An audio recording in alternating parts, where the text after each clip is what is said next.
आज की कथा में हम श्रवण करेंगे कि जब एक असुर गधा बन जाता है तो क्या होता है। श्रीमद् भागवतम का 10वां स्कंद अध्याय 15वां। गर्ग संहिता के अनुसार बलि महाराज जो प्रहलाद महाराज के पोते हैं, इनका एक पुत्र था जिसका नाम था साहसिक। नाम के अनुसार ही बड़ा साहसिक था, डेरिंगबाज था। वह 10,000 स्त्रियों को लेकर गंधमादन पर्वत पर मदिरा पीते पीते इस प्रकार से स्त्री संग कर रहा था। और पासी में दुर्वासा मुनि, जो सारे संसार में शीघ्र कोप के लिए बड़े प्रसिद्ध हैं, ऐसे दुर्वासा मुनि के पास ही वह स्त्रियों के साथ बड़ी बड़ी आवाजें कर रहा था, जिसके कारण मुनिवर बड़े परेशान हो गए और जाकर देखते हैं कि कौन असुर यहाँ पर आया है। तो देखते हैं कि साहसिक मदमत्त होकर 10,000 स्त्रियों के साथ खेल रहा था। दुर्वासा मुनि को बड़ा क्रोध आ गया और उन्होंने कहा, गधे के समान मनुष्य, कितने मूर्ख हो तुम, जाओ तुम गधे ही बन जाओ। इस प्रकार जब साहसिक को भयानक शाप मिला तो वह राक्षस तुरंत दुर्वासा मुनि के चरणों पर गिर पड़ता है और प्रार्थना करता है कि हे प्रभु, हे स्वामी, हे ब्रह्मन, कृपा करके हमें बचाइए। तब मुनिवर अभी जो क्रोध से शांत हो गए थे, उन्होंने कहा कि हे राक्षस साहसिक, 4 लाख वर्षों के पश्चात जब मथुरा मंडल में भगवान श्री कृष्ण लीला करने के लिए प्रकट होंगे, तब तुम ताल वन में रहने वाले एक धेनुकासुर बने होगे। तुम्हारा उद्धार भगवान के ही भाई बलराम जी करेंगे। तो प्रश्न उठता है कि भगवान कृष्ण क्यों नहीं करेंगे। तो कृष्ण भगवान ने नरसिंह देव भगवान के रूप में यह प्रहलाद महाराज को वचन दिया था कि तुम्हारे परिवार में आगे भी प्रकट होने वाले कोई असुर हो, उनका भी मैं कभी वध नहीं करूंगा। इसीलिए फिर इसका उद्धार करने के लिए वहां पर बलराम जी ही ब्रज लीला में उसका उद्धार करेंगे। इस प्रकार से उपशाप भी यहाँ दुर्वासा मुनि ने दिया। शाप के प्रभाव से यह असुर ही साहसिक अगले जन्म में धेनुकासुर बन जाता है तालवन में। उसके पश्चात क्या होता है, इस लीला को आज हम श्रवण करेंगे। सुखदेव गोस्वामी कहते हैं कि भगवान ने जब अगासुर का वध करके ब्रह्म विमोहन लीला को भी रचा, उसके पश्चात सारे ग्वाल बाल ब्रज में जाकर उन्होंने बताया कि आज ही अगासुर को मारा गया और उसी के चमड़े के साथ हम खेलकर वापस आ रहे हैं। उसके पश्चात पौगंडावस्था यानी 5 से 15 वर्ष की अवस्था जिसको कहा जाता है, इस अवस्था में भगवान विद्यमान हो चुके थे, साथ ही बलराम जी भी। इसलिए दोनों को गायों को चराने के योग्य माना गया, क्योंकि अभी बच्चे बड़े हो रहे हैं तो बछड़ों के साथ तो जा ही रहे थे, लेकिन अभी गौओं को, बड़ी गौ माता को भी चराने के लिए वो लोग लेके जा सकते हैं। इस प्रकार से विचार सामने आया। अतएव अपने मित्रों के साथ गौओं को चराते हुए, पैदल चलते हुए उन दोनों ने वृंदावन को अत्यंत पुण्यमय और पवित्र बना दिया।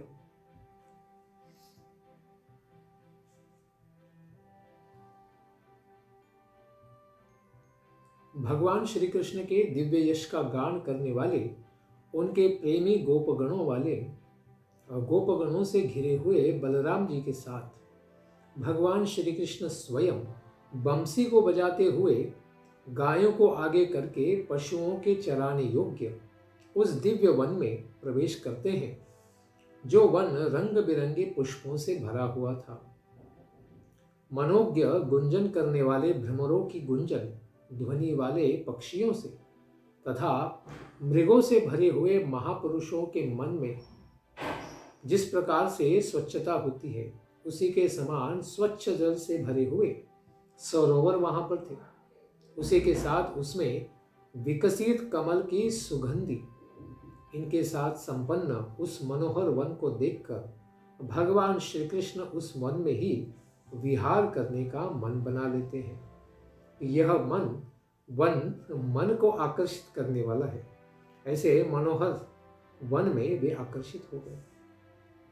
उस वन में स्थान स्थान पर नवीन लाल लाल पल्लवों की शोभा से परिपूर्ण फलों एवं पुष्पों से इनके भार से झुकी हुई डालियों के अग्रभागों को पैरों से स्पर्श करते हुए के समान वनस्पति को जब भगवान ने देखा तो बड़ी प्रसन्नता पूर्वक मुस्कुराते हुए ऐसे आदि पुरुष भगवान श्री कृष्ण अपने बड़े भाई दाऊजी महाराज बलराम जी से कहते हैं,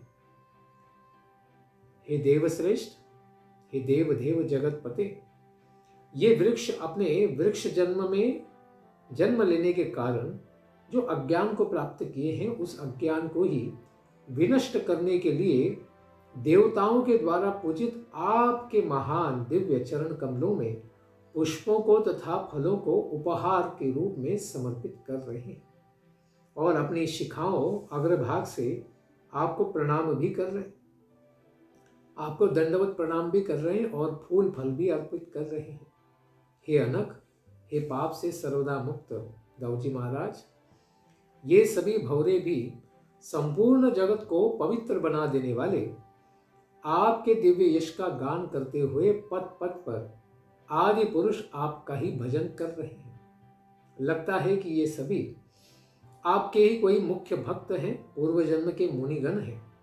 इस प्रकार अपने रूप को अभी छिपाकर इस वन में बालक के समान आप जो विचरण कर रहे हैं, ऐसे अपने देवता का वे लोग परित्याग नहीं कर पा रहे हैं।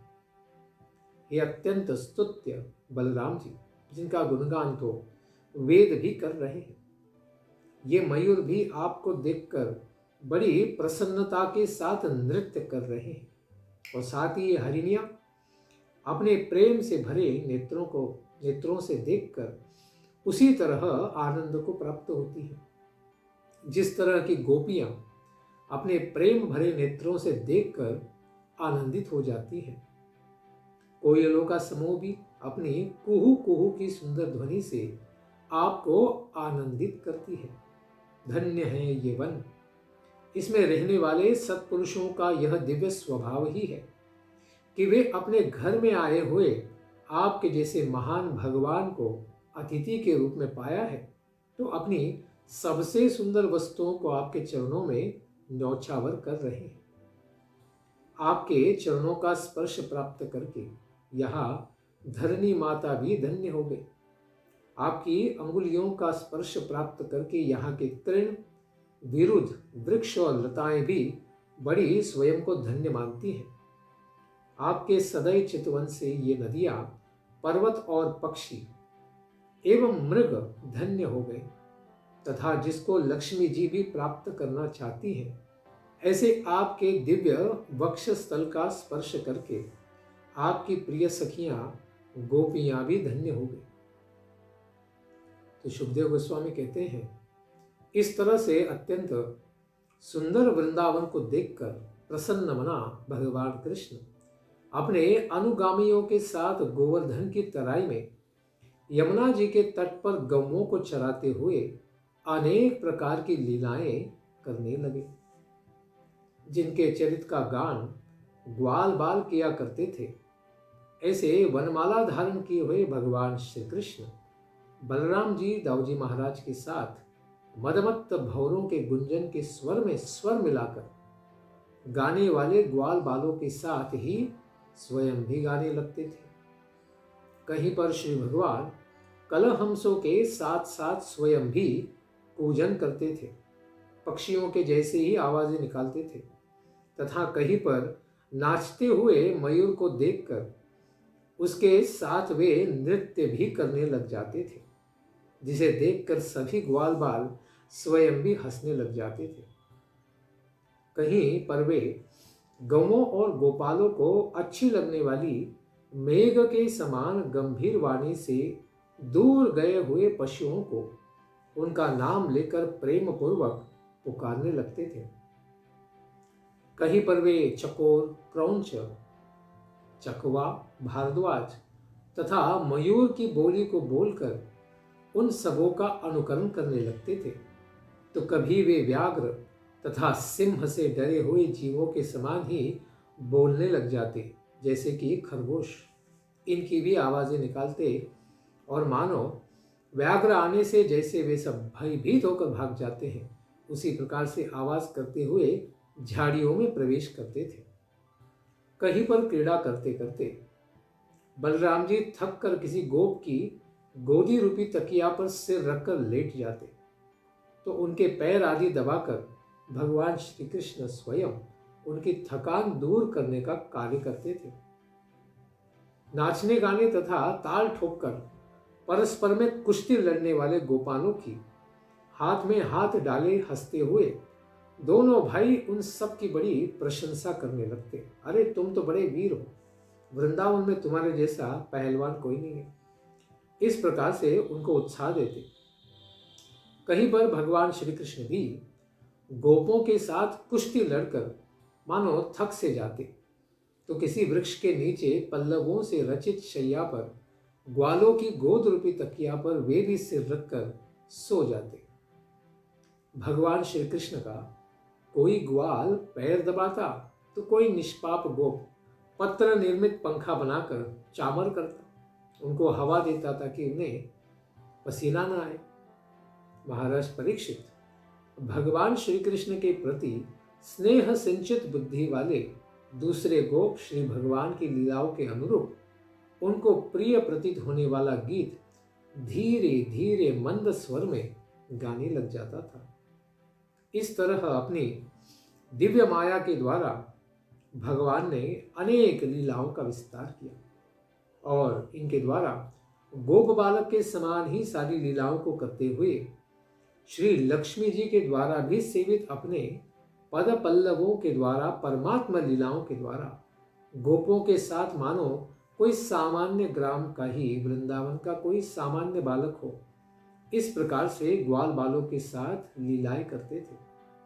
बलराम जी और कृष्ण इनके प्रधान मित्रों में एक श्री दामा भी थे।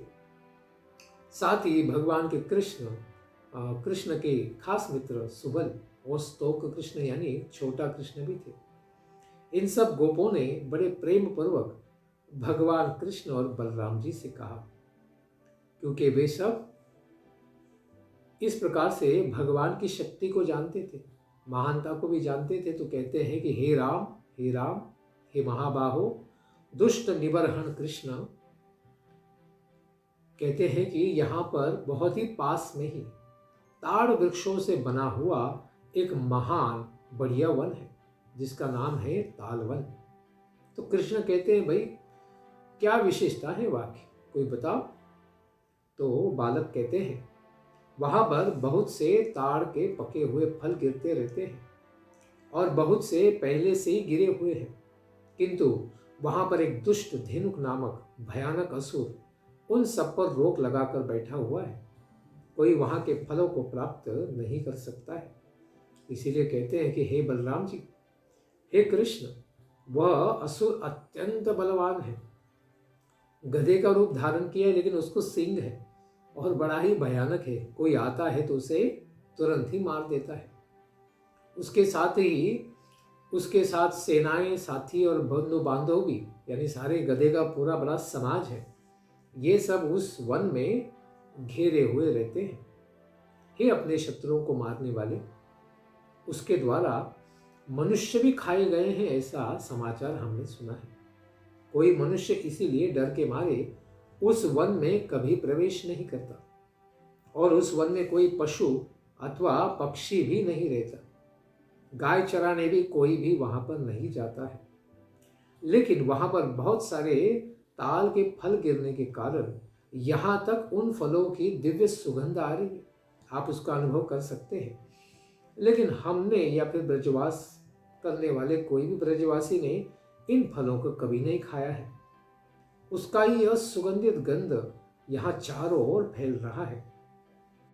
ग्वाल बाल अपना मनोभाव कृष्ण से कहते हैं कि हे कृष्ण, उनकी सुगंध से हम लोगों का मन तो बड़ा ही मोहित हो रहा है। उन सबों को प्राप्त करने की हम सब लोगों की बड़ी प्रबल इच्छा हो रही है। उन फलों को आप हमें खिलाइए।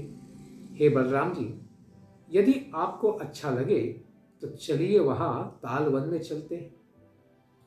इस तरह से अपने मित्रों की वाणी को सुनकर अपने मित्रों के प्रिय कार्य को करने के लिए गोपों के साथ ही भगवान कृष्ण और बलदाव जी उसी तालवन की ओर चले गए। उस तालवन में प्रवेश करके अत्यंत मदमत्त गजराज के समान बलपूर्वक अपनी दोनों भुजाओं से झकझोरते हुए बलराम जी ने क्या किया, ताल के वृक्षों से फलों को गिराया। गिरे हुए फल कौन खाएगा? ताजे फल प्राप्त करने के लिए उन्होंने वृक्ष को बहुत झकझोर दिया। तो गिरने वाले जो महान ताल के फल थे, उनका शब्द सुनकर वह गधे के रूप में ही रहने वाला जो धेनुकासुर था, वह अपने राक्षसों के साथ यानी दूसरे गधों के साथ पृथ्वी को कपाते हुए दौड़ता हुआ तुरंत वहां पर आ गया। बड़े वेग के साथ बलराम जी के पास आता है, क्योंकि ताल वृक्ष को तो बलराम जी ने हिलाया था। इसलिए उन्हें लगा पता नहीं ये बच्चा यहाँ कैसे आ गया, इसकी कैसे हिम्मत हो गई, ये तो मेरा एरिया है। इस प्रकार से उसने बलराम जी के सामने आकर फिर पीछे के पैर बलराम जी के सामने किए और बहुत ही बलपूर्वक बलराम जी की छाती में दुलत्ती यानी दोनों पैरों से लात मारी। और फिर जिस प्रकार से उसने बलराम जी के छाती पर उन पैरों को स्पर्श किया, उसी स्पर्श मात्र से मानो उसके मन में भगवान के दिव्य वपों को स्पर्श करने के कारण आनंदोत्सव हो गया।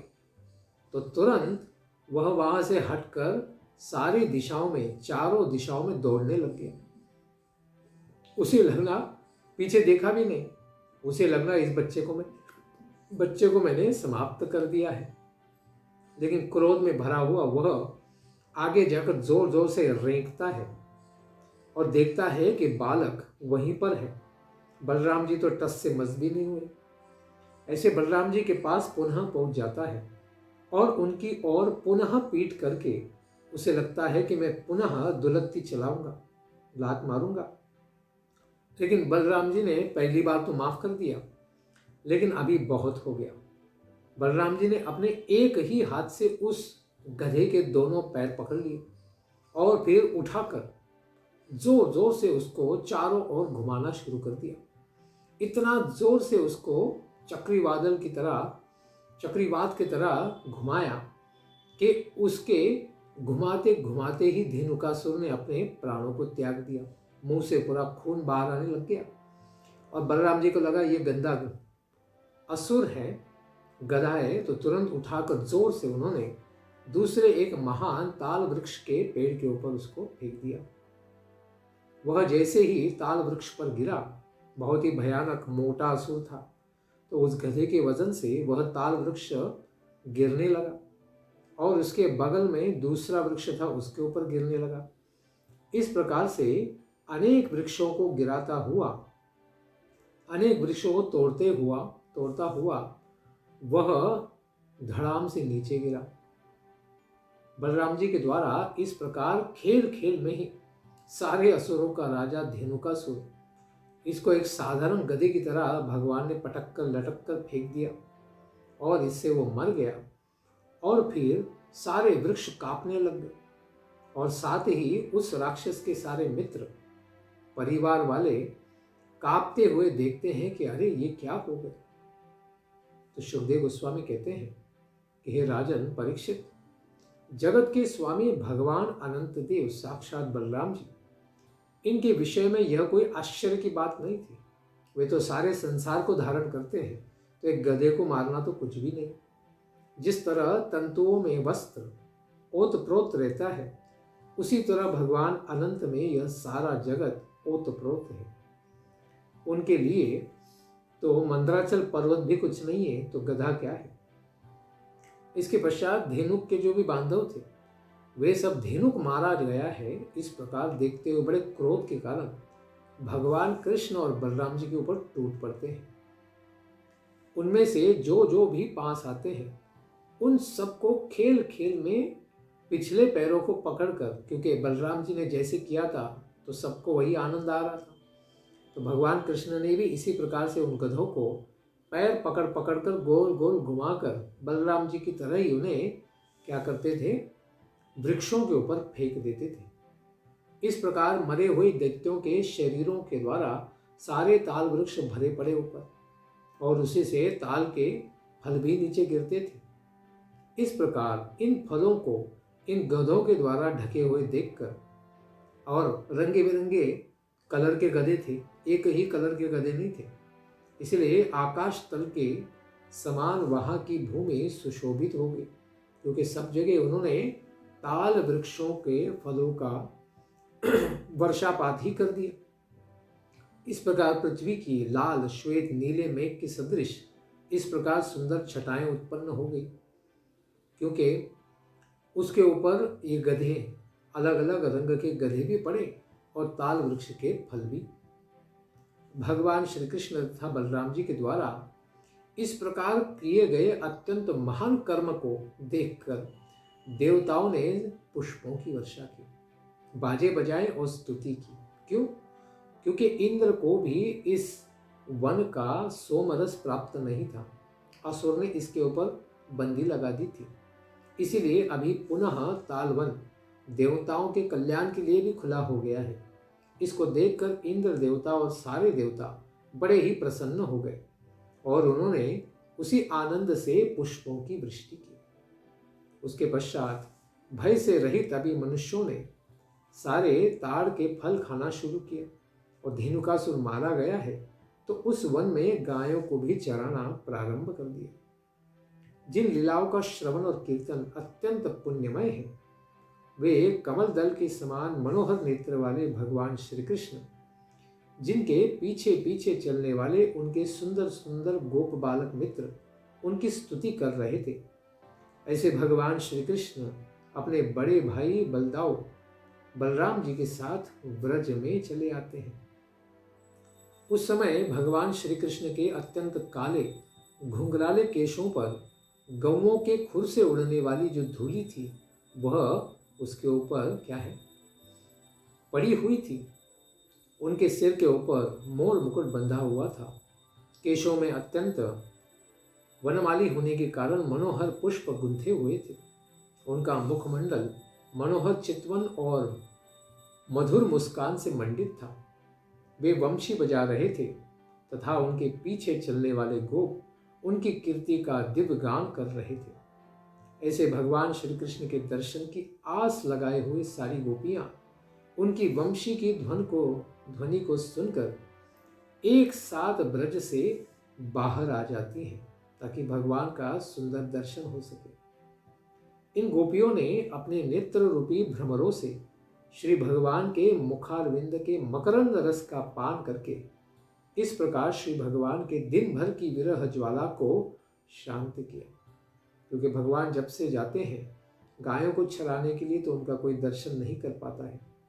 इस प्रकार उस विरह ज्वाला को इन दृष्टिपात के द्वारा भगवान का दर्शन करके वे शांत करती हैं, और श्री भगवान भी उनकी लज्जा मिश्रित हंसी तथा विनय से युक्त अत्यंत प्रेम पूर्ण कटाक्षपात रूपी सत्कार को स्वीकार करके ब्रज में प्रवेश करते हैं। इस प्रकार अपने भाई बलराम जी के साथ भगवान जब नंद और यशोदा को सारे जंगल में होने वाले, वनों में होने वाली कथाओं को बताते हैं तो यशोदा और रोहिणी दोनों माताओं को बड़ा आश्चर्य होता है। इस प्रकार वे तुरंत अपने बालकों को इच्छा के अनुसार जो जो सुंदर पदार्थ अच्छे लगते हैं उन सबको खिलाती हैं, पिलाती हैं, नए वस्त्रों को धारण कराती है, इनको भी पहनाती है। माताओं ने उसके पहले तेल और उपटन लगाकर उन सबको स्नान कराया।